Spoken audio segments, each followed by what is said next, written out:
Hey, this is Scott Weidenkitz, a storyteller with a camera, talking about all the things photographers like you and I are thinking about. In this video, we're going to be talking about the aperture, which is inside of your lens, and it opens and closes to let more or less light through the lens to your camera. Your aperture is inside of your lens. It is, well, on a Nikon lens, I can easily just do this, and you can see it.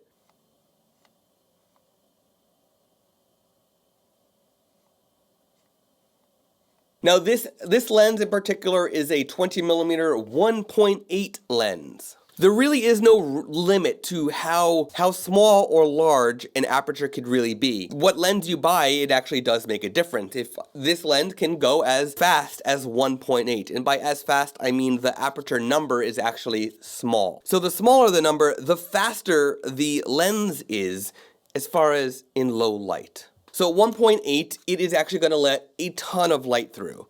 And as you close up the aperture to something, this lens goes all the way to f16.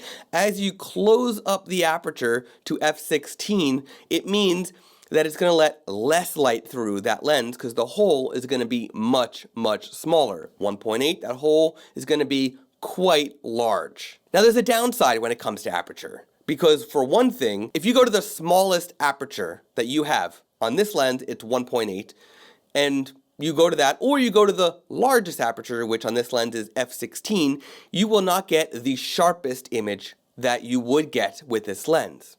There is something called a lens sweet spot. If you want to learn more about the lens sweet spot, just click that card right up there, and I've got a whole video on what the lens sweet spot is and how to find your lens sweet spot. With everything in photography, there's a trade-off. You learn about the trade-offs in the shutter speed video. Click the card right there in order to view the shutter speed video. There's something else with the aperture as well. Besides from your limitations and besides from your sweet spot, there's one other thing that's very important when it comes to aperture.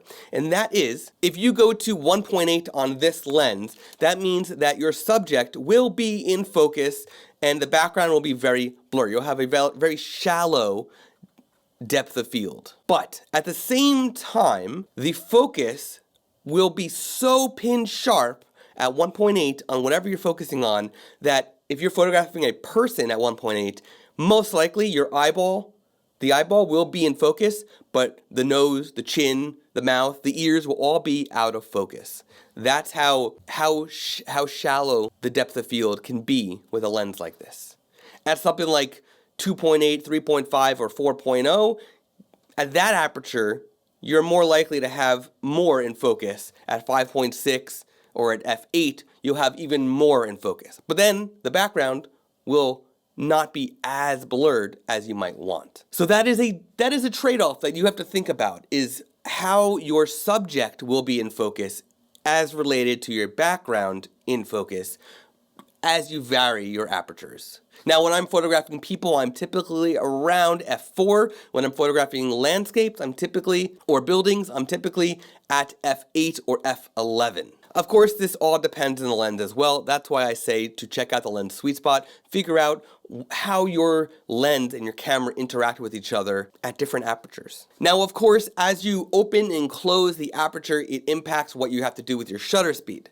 So, to get a feel for what your aperture is going to do for you, set your camera to aperture priority. Give it a try. Learn that way before you dive into full manual mode. Learn aperture by putting your camera in aperture priority. Let your camera choose the shutter speed. Let your camera choose the ISO by putting your ISO in auto ISO as well. I don't suggest putting your camera fully into manual until you get a full, deep understanding about how everything works that you will be controlling in manual mode.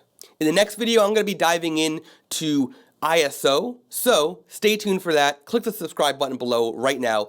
I publish new videos every Monday and Thursday whenever possible. You don't want to miss the next video.